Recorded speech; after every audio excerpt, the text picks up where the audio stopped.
Hello. आज से हम लोग नाइन्थ क्लास की साइंस का पढ़ना शुरू करेंगे, जिसमें हम देखेंगे पहले चैप्टर से, पहले अध्याय से शुरू करेंगे। तो पहले मोटा मोटा देख लेते हैं साइंस होता क्या है। विज्ञान विज्ञान विशिष्ट ज्ञान, किसी भी चीज के विशिष्ट ज्ञान को हम क्या कहेंगे? विज्ञान कहेंगे। हमारे चारों ओर की सृष्टि और जीवों का क्रमबद्ध अध्ययन, जो भी हमारे चारों ओर दिख रहा है, सृष्टि दिख रही है, जीव दिख रही है, उसके क्रमबद्ध हम अध्ययन करेंगे, उसी को हम क्या कहेंगे? विज्ञान कहेंगे। ये जो है लैटिन भाषा की साइंसिया शब्द से उत्पत्ति हुई है साइंस का, जिसका मतलब है जानना। तो आगे बढ़ते हैं। पहला चैप्टर है हमारा जैव विविधता एवं वर्गीकरण। ये हमारे 9th क्लास के सीजी बोर्ड का बुक है, उसको हम पढ़ रहे हैं। तो पहला चैप्टर है जैव विविधता एवं वर्गीकरण। तो इसमें पहला प्रश्न यही आएगा कि जैव विविधता क्या है। उसके बाद हमको देखना है कि उसका हम जैव विविधता है, उसका हम वर्गीकरण कैसे करें। पहली बात मैं डिस्क्लेमर देना चाहता हूं, ये वीडियो किसी भी बुक के रिप्लेसमेंट के रूप में नहीं होगा। ये एक सहायक होगा, जिससे हम देख करके बाद में समझ सकें कि किस तरह से हमें पढ़ना है। ये आपके सहायता के लिए है। आगे हम देखते हैं जैव विविधता। तो हमारे आसपास में आप लोग देखिए कितने सारे जीव हैं।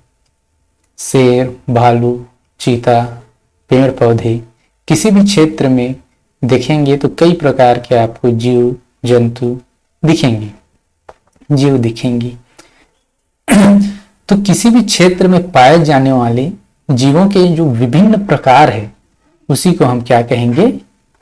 जैव विविधता कहेंगे। ये इसका परिभाषा होगा। अपने आसपास देखिए, जितने भी जीव दिखेंगे अलग अलग प्रकार के, विभिन्न प्रकार के, वही क्या है? उस जगह के जैव विविधता को दर्शाएगा। तो इससे निष्कर्ष क्या निकलता है कि पृथ्वी पर जीवन असीमित है और उसकी असीमित विविधता है। इस बात को तय करती है कि जीवों में पहचानने के लिए एक व्यवस्थित प्रणाली की आवश्यकता होनी चाहिए। जैसे हमने देखा कि जैव विविधता है, हमारे पृथ्वी में कई प्रकार के जीव हैं, तो हम सबको पढ़ेंगे। एक क्रमबद्ध अध्ययन करने के लिए हमें क्या होगी? एक व्यवस्थित प्रणाली की आवश्यकता होगी, और यही व्यवस्थित प्रणाली जो हम निकालेंगे वही वर्गीकरण कहलाएगा। तो आगे बढ़ते हैं, इसमें वर्गीकरण को देखेंगे। तो पहले वर्गीकरण समझेंगे तो वर्गीकरण किस तरह से किया जाएगा। तो सबसे पहले अलग अलग प्रकार के जीव हैं, उन्हें क्या किया जाएगा? एक समूह में बांधा जाएगा। उसके बाद ही तो हम उसमें वर्गीकरण कर सकते हैं। तो समूह में बांधने के लिए देखिए क्या है, बहुत सारे अलग अलग चीज हैं। एक उदाहरण के लिए यहाँ पे दिया हुआ है, ये सर्कल शेप का है, ये ट्रायंगल शेप का है, और ये रेक्टेंगल है। देखिए अलग अलग प्रकार के रंग भी अलग अलग है, ये दिए गए हैं। अब इनको एक आधार लेंगे और उन आधार पे इनको एक समूह पे बना देंगे। जैसे मान लो कोई चीज लकड़ी का बना है, तो लकड़ी की बनी चीज को हम एक समूह में रख दिए, ग्लास के बनी चीज को अलग कर दिए। अगर बहुत सारी चीज आपके आसपास में पड़ा है तो लकड़ी से बनी चीजों को एक साथ समूह बना लीजिए, ग्लास से बने हुए चीजों का एक समूह बना लीजिए। अब देखिए, अब शेप को आधार बनाइए, और देखिए अगर शेप अलग है तो उस तरह से अलग अलग उसमें वर्गीकृत करते जाएंगे। तो सामान्यतः इसमें सरल भाषा में समझें तो समूहीकरण क्या है? समानताओं और असमानताओं के आधार पर, है ना। एक आधार होता है किसी भी चीज को समूहीकृत और वर्गीकृत करने का, समानताओं और असमानताओं के आधार पर जीवों को विभिन्न समूहों में बांटना ही क्या कहलाएगा? समूहीकरण कहलाएगा। जैसे हमने लकड़ी से बनी हुई चीजों को एक समूह में रखा, ग्लास से बने हुए समूह चीजों को एक समूह में रखा, तो ये क्या हो जाएगा? समूहीकरण। अब उनको एक आधार ले लिए, हमने क्या लिया कि उनको एक अलग शेप के, है ना, अलग स्ट्रक्चर जो दिया है उसके आधार पर या फिर रंग के आधार पर, किसी भी आधार पर हमें अलग अलग करना है जो हमने समूह बनाया है उसी को। तो उसमें क्या होगा? देखिए, ये देखिए, रेक्टेंगल को एक समूह में रख दिए, सर्कल को एक समूह में रख दिए, और क्या किए? ये रेक्टेंगल को अलग समूह में रख दिए। तो ये क्या हो गया? ये हमारा अलग अलग में रखना, एक आधार लेकर के, वो वर्गीकरण कहलाता है ना।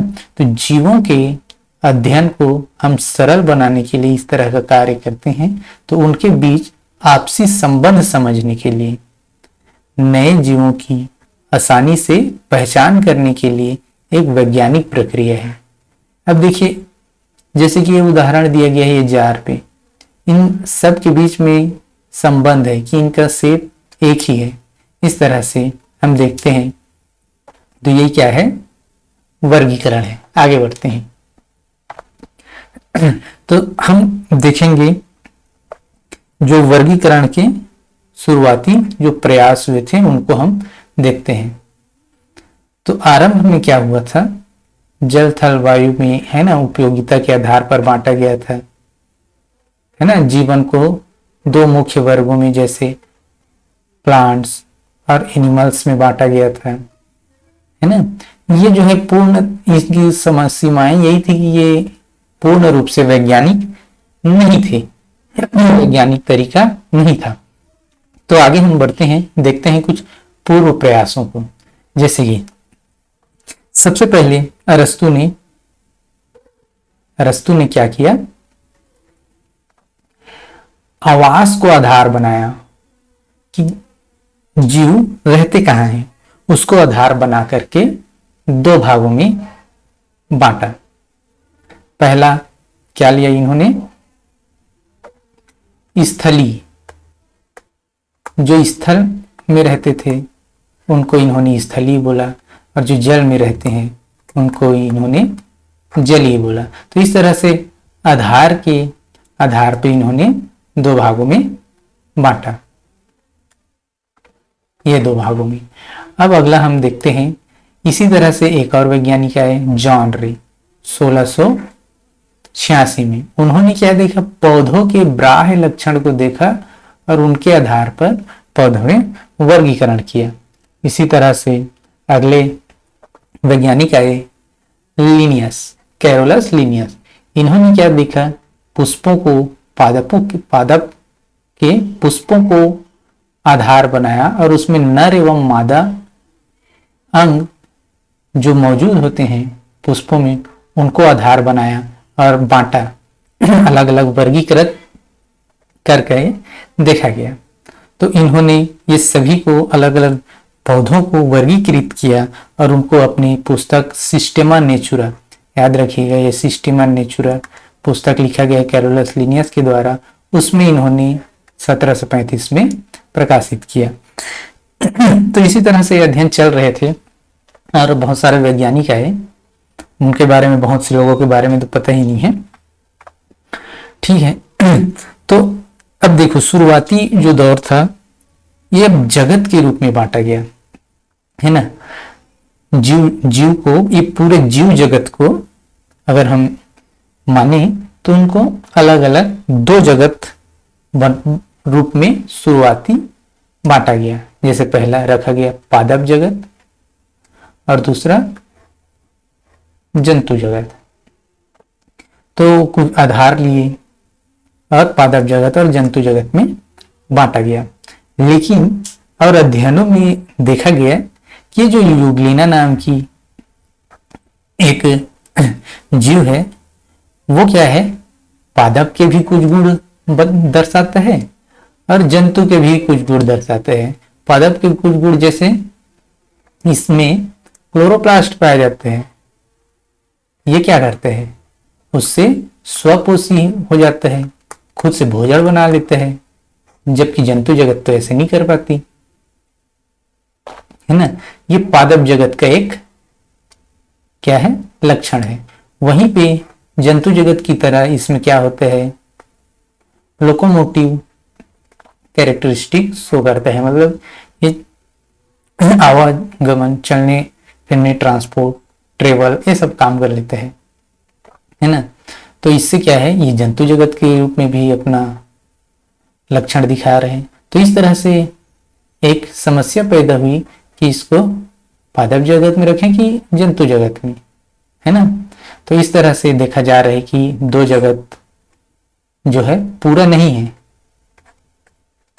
सही तरीका से पूरे जीव जगत को बांटने के लिए। तो अब इसके बाद क्या आएगा, तीन जगत आ जाएगा। फिर क्या आएगा, फिर वैज्ञानिक क्या करते रहेंगे, अध्ययन कर रहे हैं सब, और जीव जगत में अध्ययन चल रहा है। तो क्या होगा, तीन जगत भी पूरा नहीं हो पाएगा, जीवों को पूरे वर्गीकृत करने के लिए तीन जगत भी पूरा नहीं हो पाएगा। तो आगे क्या हो जाता है, चार जगत आता है।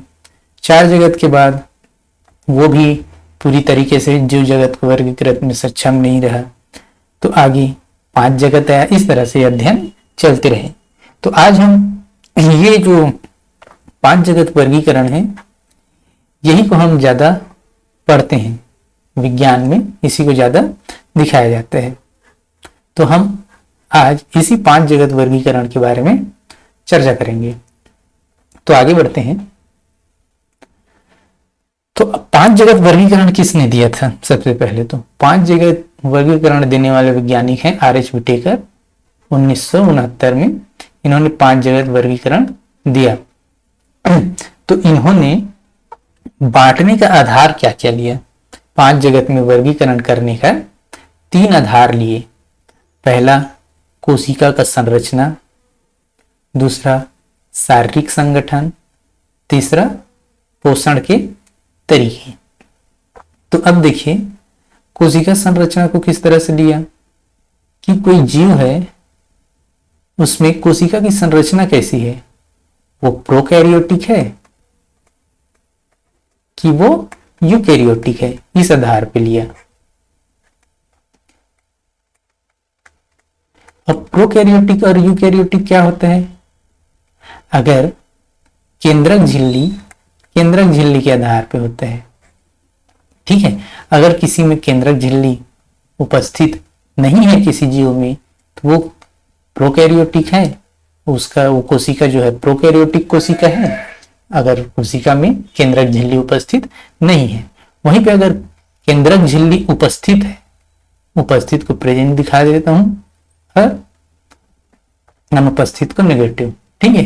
तो अगर अनुपस्थित है तो वो प्रोकैरियोटिक है, और अगर उपस्थित है तो यूकैरियोटिक है। ये पहला आधार लिया। दूसरा आधार क्या लिया, बॉडी ऑर्गेनाइजेशन, शारीरिक संगठन। शारीरिक संगठन मतलब या तो वो यूनिसेलुलर है, यूनिसेलुलर मतलब एक कोशिकीय है, या वो कैसा है, मल्टी सेलुलर है, उसमें कई कोशिका उपस्थित है, इस आधार पर बांटा। तीसरा आधार लिया पोषण के तरीके, कि जीव कैसा है, स्वपोषी है कि कैसा है, विषमपोषी है, खुद से खाना बना पा रहे हैं वो स्वपोषी, और खुद से खाना नहीं बना पा रहे हैं, भोजन अपने लिए नहीं बना पा रहे हैं, भोजन का संश्लेषण नहीं कर पा रहे हैं स्वयं से, तो वो क्या हो जाएंगे, विषमपोषी हो जाएंगे, ठीक। तो अब देखो इस आधार पर कैसे, जैसे कि पहला हम आधार लेते हैं, पहला हम आधार लिए क्या,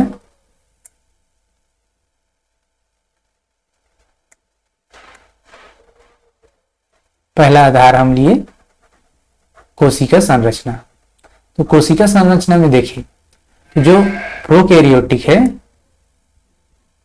उनको एक में रख दिए, जो भी प्रोकैरियोटिक है और एक कोशिकी है वो आ जाएगा मोनेरा में। प्रोकैरियोटिक को पहले रखा, प्रोकैरियोटिक को एक तरफ और यूकैरियोटिक को एक तरफ।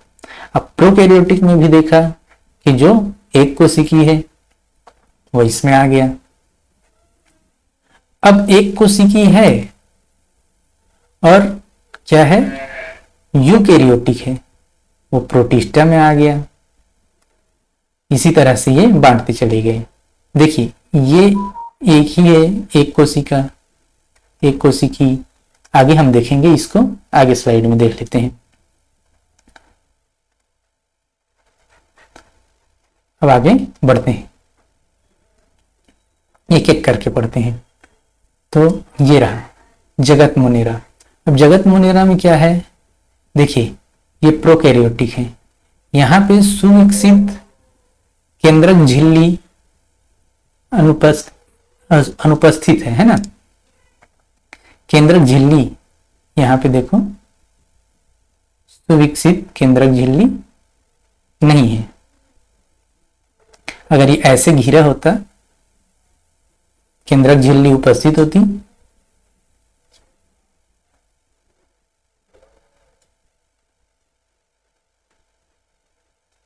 सॉरी यहां पे केंद्रक लिख दिया था, ये केंद्रक झिल्ली लिखना ना। केंद्रक झिल्ली अगर अनुपस्थित है तो प्रोकैरियोटिक, केंद्रक झिल्ली उपस्थित है तो यूकैरियोटिक। तो अब देखिए मोनेरा पे, अगर केंद्रक झिल्ली अनुपस्थित है तो सुविकसित केंद्रक नहीं है, तो क्या होगा, ये प्रोकैरियोटिक है। तो ऐसे जीव जो प्रोकैरियोटिक थे और वो एक कोशिकीय थे, उनको आर.एच. व्हिटेकर ने मोनेरा जगत में रखा और इनके उदाहरण दिए। उदाहरण है बैक्टीरिया और ब्लू ग्रीन एल्गाई। इसमें सुविकसित केंद्रक अनुपस्थित होते हैं, केंद्रक झिल्ली अनुपस्थित होता है और ये एक कोशिकीय होते हैं। आगे हम बढ़ते हैं, जगत प्रतिष्ठा जो अगला जगत है, तो इसमें क्या है, यूकैरियोटिक। अब यहां से देखिए यूकैरियोटिक जीव शुरू हो जाएंगे। देखिए सुविकसित केंद्रक है, यहाँ पे केंद्रक झिल्ली है ना। तो सुविकसित केंद्रक होने के कारण और एक कोशिकीय होने के कारण इनको प्रोटिस्टा जगत में रखा गया आर.एच. व्हिटेकर जी के द्वारा। तो इसके उदाहरण हैं अमीबा, पैरामीशियम। आगे हम बढ़ते हैं, जगत फंजाई। जगत फंजाई में क्या देखा गया, ये यूकैरियोटिक है। प्रोकैरियोटिक सिर्फ मोनेरा जगत में थे, बाकी सब यूकैरियोटिक है। तो ये देखिए फंजाई जगत जो है यूकैरियोटिक है। संगठन का स्तर कैसा है, बहुकोशिकीय है। और इसमें पोषण का स्तर कैसे, पोषण का तरीका कैसा है, ये विषमपोषी है ना। मुख्य रूप से ये मृतोपजीवी होते हैं। मृतोपजीवी मतलब जो मृत चीज होते हैं, सड़े गले, उससे अपना पोषण ले लेते हैं, है ना। और सैप्रोफाइट जो सड़े गले पदार्थों से भोजन ले लेते हैं, उनको सैप्रोफाइट्स कहते हैं। और जो मृत जीवों से अपना पोषण वापस ले लेते हैं, उनको मृतोपजीवी कहते हैं। तो ये मृतोपजीवी और है ना, मृतोपजीवी होते हैं, हेटेरो और सैप्रोफाइटिक होते हैं, ठीक है। तो ऐसे जीव जो यूकैरियोटिक हैं, बहुकोशिकीय हैं और वो विषमपोषी हैं। विषमपोषी मतलब हेटेरोट्रॉपिक, मृतोपजीवी मतलब सैप्रोफाइट्स। तो इनको इन्होंने फंजाई जगत में रखा। इनके उदाहरण है ईस्ट और मशरूम, जो ये इनको खाया भी जाता है मशरूम को। और ये ईस्ट जो है फर्मेंटेशन के काम में भी आता है। और देखिए एक और यहाँ पे गुण देख लेते हैं हम फंजाई जगत का। फंजाई जगत में आप देखेंगे माइसीलियम पाया जाता है, जाल की तरह संरचना। ये देखिए थ्रेड लाइक, है ना, ये फैले होते हैं। इसमें जब देखेंगे हम फंजाई को तो जाल की तरह संरचना बना लेते हैं, धागे की तरह लंबे लंबे रेसे, है ना। उनको हम क्या कहते हैं, माइसीलियम कहते हैं। आगे हम देखते हैं प्लांटी जगत। प्लांटी जगत में क्या है, ऐसे जीव जो यूकैरियोटिक हैं, बहुकोशिकीय हैं और स्वपोषी हैं। ये देखिए स्वपोषी हैं, कैसे, प्रकाश संश्लेषण कर रहे हैं खुद से, है ना। उनको प्लांटी जगत में रखा। जैसे ये है प्लांटी जगत का। और एक गुण देखेंगे तो इसमें क्या होता है, कोशिका भित्ति होता है, और कोशिका भित्ति इसका पेप्टिडोग्लाइकेन का होगा। एक सेकेंड रुकिएगा।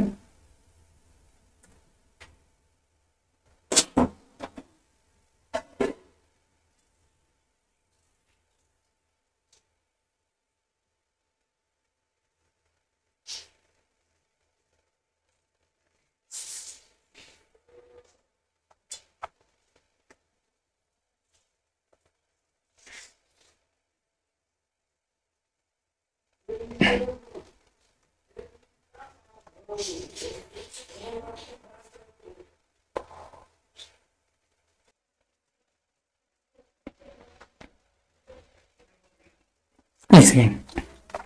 तो इसके जो सेल वॉल है ये सेलुलोज का बना हुआ, इसका जो सेल वॉल है, कोशिका भित्ति है प्लांटी जगत का, वो सेलुलोज का बना होता है। अब इसके उदाहरण आप लोग जान रहे हैं, प्लांट्स हैं, एल्गी हैं। अब इसी तरह से कोशिका भित्ति फंजी जगत में भी पाया जाता है। तो फंजी जगत में भी कोशिका भित्ति पाया जाता है, और फंजी जगत का ये याद रखिएगा, फंजी जगत में जो कोशिका भित्ति पाया जाता है वो बना होता है काइटिन का। काइटिन क्या है? ग्लूकांस है ना, काइटिन्स और ग्लूकांस के बनी होती है ये, इसमें कोशिका भित्ति फंजाई जगत में। उसी तरह से मुनेरा जगत में भी पाया जाता है, और जिसमें कोशिका भित्ति बना होगा किसका? इसमें कोशिका भित्ति पेप्टिडोग्लाइकेन का बनेगा, पेप्टिडोग्लाइकान का। तो ये मुख्यतः अंतर है कोशिका भित्ति के आधार पर भी। आगे हमने पढ़ लिया। अब प्लांटी जगत में देखिए हरित लवक पाए जाते हैं, जिसके कारण क्या होते हैं, वो स्वकोशी होते हैं, प्रकाश संश्लेषण करके खुद से भोजन बना लेते हैं। आगे हम देखेंगे एनिमलिया जगत को। ये पांचवा जगत है हमारा। एनिमलिया जगत कैसा है? यूकैरियोटिक है, बहुकोशिकी है, विषमकोशी है, खुद से खाना, खुद से भोजन नहीं बना पा रही है, कोशिका भित्ति पूरी तरह से अनुपस्थित होगा। ये मुख्य इनके कुछ गुण है। अब आगे हम पढ़ते हैं, प्लांटी जगत के बारे में थोड़ा सा पढ़ लेते हैं। तो प्लांटी जगत में हम देखें, प्लांटी किंगडम में, तो यहां इसको भी अलग अलग वर्गीकृत किया गया है आधार पे, जैसे पुष्प के आधार पे। यहाँ पे आधार पुष्प लिया गया है। पुष्प अगर नहीं बन रहा है तो अपुष्पोद्भिद, और पुष्प बन रहा है तो पुष्पोद्भिद, है ना। पुष्प आ रहा है पेड़ पे, है ना, प्लांटी जगत पे, तो वो पुष्पोद्भिद होगा। अगर नहीं आ रहा है तो अपुष्पोद्भिद होगा। और अपुष्पोद्भिद को और आगे बांटे हैं थैलोफाइटा, ठीक है, थैलोफाइटा, ब्रायोफाइटा, टेरिडोफाइटा पे। फिर पुष्पोद्भिद को जिम्नोस्पर्म, एंजियोस्पर्म में बांटा गया है। तो देखो ये थैलोफाइटा क्या है? थैलोफाइटा जो प्रारंभिक ऐसे पेड़ पौधे जिनको क्या है, उनके शरीर के संरचना को हम तना, जड़, पत्ती ये सब में विभेदित नहीं कर सकते। वो एक ही टाइप से दिखेगा मुख्यतः, जैसे कि शैवाल है ना, उसमें हम अंतर नहीं कर सकते कि कौन सा जड़ है, कौन सा क्या है, तना है, कौन सा उसका पत्ती है। इस तरह से हम उसमें विभेदन नहीं कर सकते, उनको थैलोफाइटा में रखा गया है।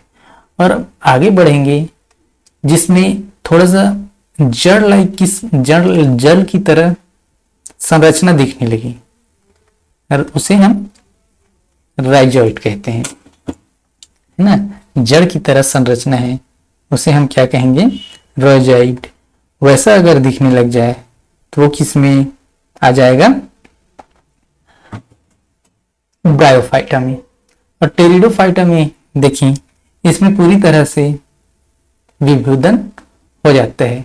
कौन सा तना है, कौन सा जड़ है ना, और कौन सा पत्ती है, इसमें थोड़ा सा विभेदन हो जाता है अलग अलग। तो उन पेड़ों को टेरिडोफाइटा में रखा। अब हम आगे बढ़ते हैं पुष्पोद्भिद पे। तो जिम्नोस्पर्म, जिम्नोस्पर्म पे ऐसे पौधे रखे जिन पे पुष्प निकल रही है परंतु उनमें बीज बन रहे हैं, वो ढके हुए नहीं है, किसी भी आवरण से ढके हुए नहीं है, बीज बाहर खुले हुए हैं, तो उनको जिम्नोस्पर्म पे रखा। और जिनमें बीज ढके हुए होते हैं, जैसे कि हम उदाहरण लेते हैं आम, आम पे बीज जो है फल पे छिपा हुआ रहता है, अंदर ढका हुआ रहता है, वो क्या है, वो एंजियोस्पर्म पे आ गया। जिनमें बीज बाहर प्रत्यक्ष रूप से दिख रहे हैं वो जिम्नोस्पर्म, और जिनमें ढके हुए हैं वो है एंजियोस्पर्म। अब एंजियोस्पर्म में भी जो बीज के आधार पर दो भागों में बांटा, मोनोकॉट और डाइकॉट। मोनोकॉटिलिडॉन क्या है, एक बीजपत्री, एक बीजपत्री। मतलब मोनोकॉट में एक ही बीज पत्र होते हैं। जैसे कि धान ले लिए, धान पे एक ही बीज पत्र होंगे, उन्होंने एक बीज पत्री में रखा। और द्विबीजपत्री, ये हो गया द्विबीजपत्री, डाइकॉट। तो ये क्या, कैसे पौधे होंगे, जिसमें बीजों में दो भाग में, दो बीज पत्र में बांटा जा सकते। जैसे चना, चना को अगर आप खोल करके देखेंगे तो दो बीज पत्र ऐसे आपको अलग अलग दिख जाएंगे। मटर को भी खोल के देख लीजिएगा, ये है दो बीज पत्र। उसी तरह मूंगफली भी है, ये जिसके बीजों को दो भागों में अलग किया जा सके, वो क्या है, वो द्विबीजपत्री है। और जिसमें बीजों को दो बीज पत्र में नहीं बांटा जा सके, एक ही बीज पत्र हो, वो क्या होंगे, एक बीजपत्री होंगे। जैसे कि धान हो गया, गेहूं हो गया, इस तरीके से।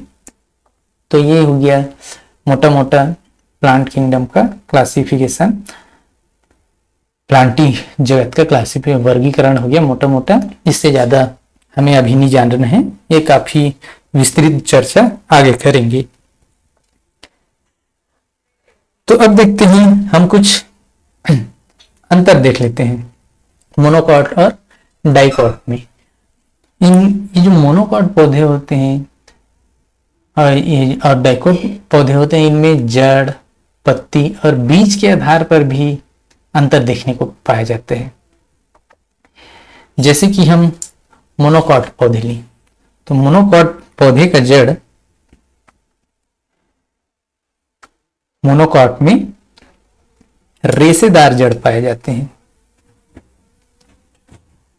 जैसे कि आप घास को उखाड़ करके देखेंगे, तो घास को उखाड़ करके देखेंगे तो क्या होता है, इस तरह से जड़ होते हैं छोटे छोटे, है ना, इसको रेशेदार जड़ बोलेंगे।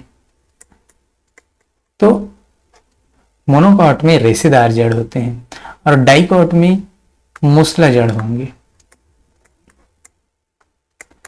मूसला जड़ कैसे होंगे, ये रहा, मान लो ये जमीन है, अंदर पे ऐसे जड़ है और इसी पे एक बड़ा जड़ है और इस पे छोटे छोटे ये रह जड़। तो ये क्या हो जाएंगे, ये मूसला जड़ हो जाएगा। और इसमें मोनोकॉट पे रेशेदार जड़, डाइकॉट पे मूसला जड़। उसी तरह से पत्ती को अगर हम देखें तो इसमें क्या होगा, समानांतर शिराविन्यास होगा, समानांतर शिराविन्यास। मतलब कि अगर पत्तियों को हम बारीकी से देखें तो इसमें जो शिरा विन्यास होंगी, मान लो ये पत्ती है तो इसमें समानांतर होंगी, इस तरह से शिरा विन्यास। जैसे दिखा देता हूं, ये रहा, इस तरह से शिराविन्यास होंगे, इस तरह से बने होंगे। तो ये क्या होगा, समानांतर शिराविन्यास। ये मोनोकॉट का उदाहरण है, घास ही है उदाहरण, देख लीजिएगा। अब है डाइकोट पे, द्विबीजपत्री पौधे पे। द्विबीजपत्री पौधे पे पत्तियां कैसी होती हैं, जालिकाबद्ध शिराविन्यास होते हैं।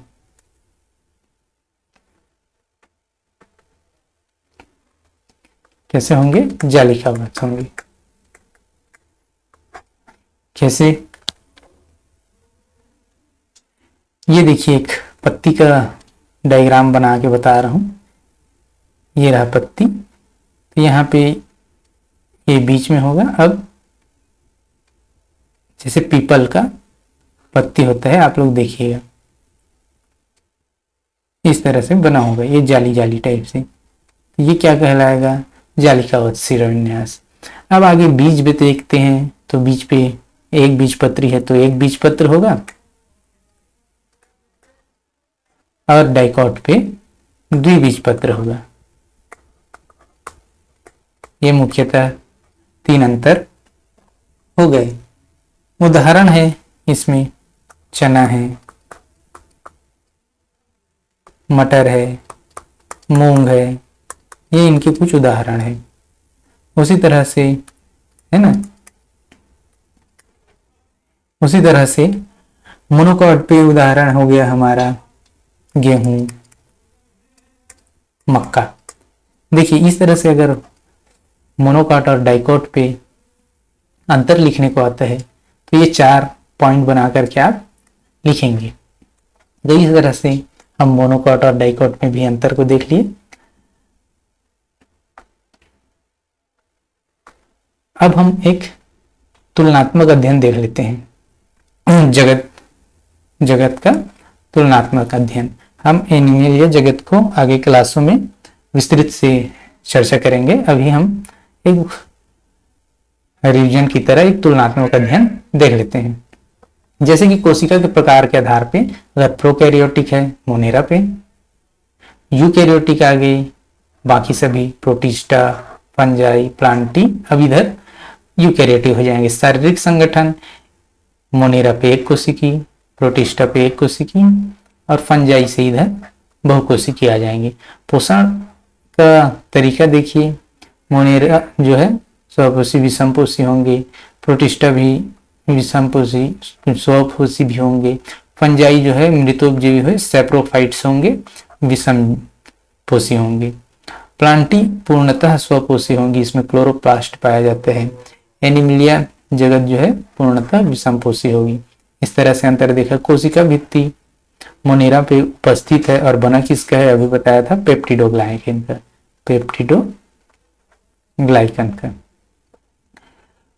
कुछ और प्रोटिस्टा में कुछ में उपस्थित होंगे। फंजाई जगत में देखते हैं इसमें उपस्थित होंगे, और ये किसके पाया जाए, किससे बना होगा, काइटिन का बना होगा।